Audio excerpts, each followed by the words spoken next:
Welcome back to clean news Rajasthan. चलिए देखते हैं राजस्थान की 15 फटाफट बड़ी खबरों को। जातिगत जनगणना पर बोले गहलोत, यह केंद्र का काम, हम सर्वे कराएंगे। विधानसभा चुनाव से पहले प्रदेश में जातिगत जनगणना को लेकर चर्चाएं तेज हो गई हैं। मुख्यमंत्री शुक्रवार को जहां अशोक गहलोत ने जातिगत जनगणना की बात कही थी, तो वहीं शनिवार को गहलोत ने जातिगत जनगणना की बजाय सर्वे कराने की बात कही है। गहलोत ने कहा कि जातिगत जनगणना करवाना केंद्र सरकार का काम है, हम केवल सर्वे कराएंगे। गहलोत ने जेईसीसी में एक कार्यक्रम के बाद मीडिया से बातचीत करते हुए कहा कि जनगणना राज्य सरकार नहीं करवा सकती, हम सर्वे कराएंगे। बीजेपी के पोस्टर के खिलाफ कोर्ट पहुंची कांग्रेस। राजस्थान में कांग्रेस के नेताओं ने राहुल गांधी को नए युग के रावण के तौर पर दर्शाने वाले पोस्टर को लेकर शनिवार को बीजेपी के खिलाफ कोर्ट की ओर रुख किया। कांग्रेस ने पोस्टर को लेकर बीजेपी के राष्ट्रीय अध्यक्ष जेपी नड्डा और पार्टी के IT cell head Amit Malviya के खिलाफ अदालत का दरवाजा खटखटाया है।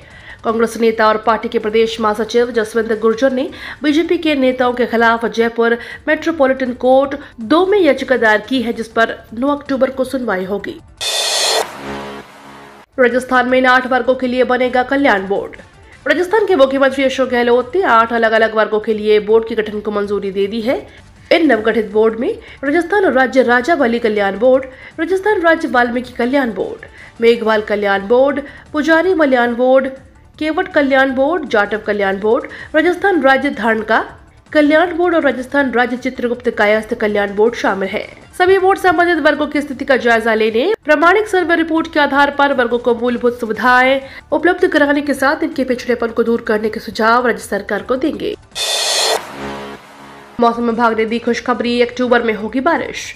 मानसून के औसत रहने के बावजूद प्रदेश का तापमान मानसून की विदाई के बाद बढ़ता ही जा रहा है। पश्चिमी राजस्थान में जहां सूरज अपनी तपत दिखा रहा है, तो पूर्वी राजस्थान में भी कोई कमी नहीं छूट रही। कुल मिलाकर अक्टूबर महीने में भी पूर्वी और पश्चिमी राजस्थान में तापमान लगातार 40 डिग्री के आसपास बना हुआ है। मौसम विज्ञान केंद्र के अनुसार अगले 10 दिनों में तापमान से कोई राहत मिलने वाली खबर नजर नहीं आ रही। अब पैनिक बटन करेगा सुरक्षा, बटन दबाते ही पहुंचेगी पुलिस। राजस्थान रोडवेज की बसों में इन दिनों एक नई शुरुआत हुई है। रोडवेज की बसों में महिलाओं और बालिकाओं की सुरक्षा के लिए पैनिक बटन लगाए जा रहे हैं। पैनिक बटन दबाते ही सूचना सीधे रोडवेज के कंट्रोल रूम में पहुंचेगी। रोडवेज की सभी बसों में ये पैनिक बटन लगाए जाएंगे। रोडवेज बसों में यात्रा करने वाली महिला यात्री मुसीबत पड़ने और आपातकालीन स्थिति में अब बसों में पैनिक बटन का इस्तेमाल कर सकेंगी। इसके साथ ही रोडवेज यात्री टिकट बुक कराने के बाद बस की लाइव लोकेशन जान सकेंगे। इससे समय की बचत होगी और बस से छूटने का भी डर नहीं रहेगा। इसके लिए रोडवेज प्रशासन बसों में पैनिक बटन लगाने जा रहा है। सस्ती लोकप्रियता बटोरने के लिए कानून तोड़ने वाले हो जाएं सावधान। आगामी विधानसभा चुनाव के मद्देनजर जयपुर पुलिस ने सोशल मीडिया के तमाम प्लेटफॉर्म पर अपनी पैनी नजर शुरू कर दी है। ऐसे लोग जो सांप्रदायिक सौहार्द बिगाड़ने और लोगों को उकसाने का प्रयास सोशल मीडिया के जरिए करते हैं, उन पर भी विशेष निगरानी रखी जा रही है। इसके अलावा ऐसा कोई भी पोस्ट जिसमें कानून को हाथ में लिया जा रहा है या कानून की अवहेलना की जा रही है, उसके खिलाफ भी पुलिस द्वारा एक्शन लिया जा रहा है। 24 घंटे में दूसरी बदला राजस्थान का नक्शा। राजस्थान में मुख्यमंत्री अशोक गहलोत ने एक और बड़ा फैसला लेते हुए खाजूवाला को बीकानेर जिले में शामिल कर दिया। आपको बता दें, पहले खाजूवाला को अनूपगढ़ जिले में डाला गया था, लेकिन अब राजस्व विभाग की ओर से अनूपगढ़ और बीकानेर जिले के नए सिरे से सीमांकन की अधिसूचना जारी की गई है। दरअसल खाजूवाला और छतरगढ़ को नवगठित अनूपगढ़ जिले में शामिल किए जाने को लेकर विशेष विरोध प्रदर्शन चल रहा था। इसी के बीच सरकार ने चुनाव के ऐलान के ठीक पहले जनभावना का सम्मान करते हुए खाजूवाला और छतरगढ़ को फिर से बीकानेर जिले में शामिल कर दिया। इस फैसले को पलटने से खाजूवाला और छतरगढ़ की जनता में उत्साह का माहौल है। राजस्थान में कनिष्ठ अनुदेशक के 2500 पदों पर भर्ती होगी। मुख्यमंत्री अशोक गहलोत ने तकनीकी शिक्षा ITI विभाग में विभिन्न व्यवसायों और विषयों के कनिष्ठ अनुदेशक के 2500 पदों पर भर्ती की सहमति दी है। यह भर्ती राजस्थान तकनीकी प्रशिक्षण अधीनस्थ सेवा नियम 1975 के तहत दी जाएगी। मुख्यमंत्री गहलोत ने चिकित्सा महाविद्यालय जयपुर से संबंध पुनर्वास एवं अनुसंधान केंद्र जयपुर के लिए 14 विभिन्न पदों के सृजन की स्वीकृति दी है। स्वीकृत पदों में फिजियोथेरेपिस्ट के 8, कनिष्ठ सहायक के 2 तथा 8 साइकोलॉजिकल काउंसलर, सूचना सहायक, सहायक पुस्तकालय एवं ऑक्यूपेशनल थेरेपिस्ट के 1-1 पद शामिल हैं। लिस्ट आने से पहले सियासी गलियारों में मचा हड़कंप। राजनीति के निकाले गए कई छात्र नेता मौजूद वक्त में सत्ता पक्ष और विपक्ष में अपना नाम चमका रहे हैं। नेता प्रतिपक्ष राजेंद्र राठौर, राजस्थान सरकार के कैबिनेट मंत्री महेश जोशी, प्रताप सिंह खाचरियावास, हनुमान बेनीवाल और कालीचरण सराफ जैसे कई नाम इस फहरिस्त में शामिल हैं। राजस्थान विधानसभा चुनाव 2023 भी अब बेहद नजदीक है। कभी भी चुनाव कार्यक्रम का ऐलान हो सकता है। इस बार भी कई छात्र नेता इस चुनाव में अपनी ताल ठोक रहे हैं। सभी पार्टियां जनता को रिझाने के लिए हर संभव प्रयास कर रही हैं। यही कारण है कि युवाओं और छात्र छात्राओं के समर्थन के लिए पार्टियां इस बार भी छात्र नेताओं को टिकट दे सकती हैं। कुछ छात्र नेताओं के इस बार विधानसभा चुनाव लड़ने के लिए अपना दावा भी पेश किया है। अजब सियासत के गजब रंग, पत्नी ने पति और भाई ने भाई के खिलाफ खोला मोर्चा।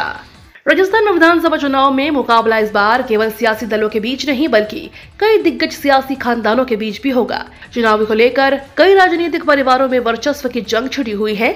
लिहाजा इन चुनाव में अपने ही अपनों को हाशिए पर धकेलने के लिए एड़ी चोटी का जोर लगाते हुए दिखाई देंगे। सियासत की चमक दमक और एक दूसरे के प्रति मन उठ रही टीस अब चुनावी मैदान में हिलोरे लेने लग गई है। राजस्थान विधानसभा चुनाव में सियासत अब अपना असली रंग दिखाना नजर आएगा। अपनों को अपनों से लड़ाएगी, न भाई देखेगी और न पति। न जाने कितने ही सगे संबंधी एक दूसरे की हार और जीत का कारण बनेंगे। केंद्र सरकार ने हल्दी बोर्ड के गठन को किया अधिसूचित, निर्यात को मिलेगा बढ़ावा। केंद्र सरकार ने आज राष्ट्रीय हल्दी बोर्ड के गठन को अधिसूचित कर दिया है। यह बोर्ड देश की हल्दी और हल्दी उत्पादों के विकास और वृद्धि पर ध्यान केंद्रित करेगा। यह बोर्ड हल्दी की खपत व निर्यात बढ़ाने के लिए अंतर्राष्ट्रीय स्तर पर नए बाजार विकसित करने के साथ ही नए उत्पादों में अनुसंधान और विकास को बढ़ावा देने का काम करेगा। साथ ही बोर्ड विशेष रूप से मूल्य संवर्धन से अधिक लाभ प्राप्त करने के लिए हल्दी उत्पादकों की क्षमता, निर्माण और कौशल विकास पर भी ध्यान केंद्रित करेगा। मौसम में बदलाव से डेंगू हावी, बढ़ने लगे मरीज। मौसम में हो रहे बदलाव के चलते शहर में फिर डेंगू का प्रकोप बढ़ता जा रहा है। बीते 4 से 5 दिनों में अचानक मरीजों की संख्या में बढ़ोतरी हुई है। बीते दिनों हुई बारिश व अनुकूल मौसम होने के कारण मच्छरों की ब्रीडिंग होने से डेंगू के मरीजों की संख्या में इजाफा हुआ है। अभी जो मरीज मिल रहे हैं उनके अचानक तेजी से प्लेटलेट्स गिर रहे हैं। इससे चिंता बढ़ रही है। ब्लड बैंकों में एसडीपी और आरडीपी की डिमांड भी बढ़ गई है। 2000 रुपए के नोटों को बदलने की समय सीमा खत्म।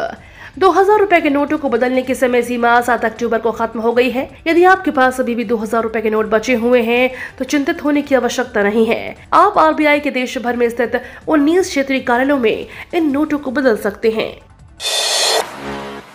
एआई टूल करता है भूकंप की 70% सटीक भविष्यवाणी। नए शोध में हुआ खुलासा। शोधकर्ताओं ने कहा कि ये नतीजे एक साप्ताहिक पूर्वानुमान में आए थे, जिसमें एआई टूल ने लगभग 200 मील या 320 किलोमीटर के भीतर 14 भूकंपों की सफलतापूर्वक भविष्यवाणी की थी। हालांकि एआई टूल एक भूकंप के बारे में भविष्यवाणी करने से चूक गया था। साथ ही 8 भविष्यवाणी गलत निकली। 21 कांग्रेस तो 60 सीट बीजेपी की फिक्स। 119 सीटों से तय होता है राजस्थान में किसकी बनेगी सरकार। राजस्थान में चुनावी घमासान के बीच भाजपा, कांग्रेस और बसपा सहित सभी पार्टियां अपनी पूरी ताकत झोंक रही हैं। लेकिन राजस्थान की सत्ता के शीर्ष तक पहुंचने के लिए भाजपा और कांग्रेस की असल खींचतान 119 सीटों पर रहती है। प्रदेश में 60 सीटें ऐसी हैं जिन पर हमेशा भाजपा का कब्जा रहता है, तो 21 सीटों पर कांग्रेस जीतती आई है। लेकिन प्रदेश की 119 सीटें ऐसी हैं जिनको जीतने के लिए दोनों ही पार्टियां राजनीति का हर संभव दांव पेच खेलती है। इन सीटों पर जीत हासिल करने के बाद ही पार्टी सत्ता में पहुंचती है। ये तो थी राजस्थान की बड़ी खबरें। रोजाना सबसे पहले अपडेट पाने के लिए क्लीन न्यूज राजस्थान को अभी सब्सक्राइब करें।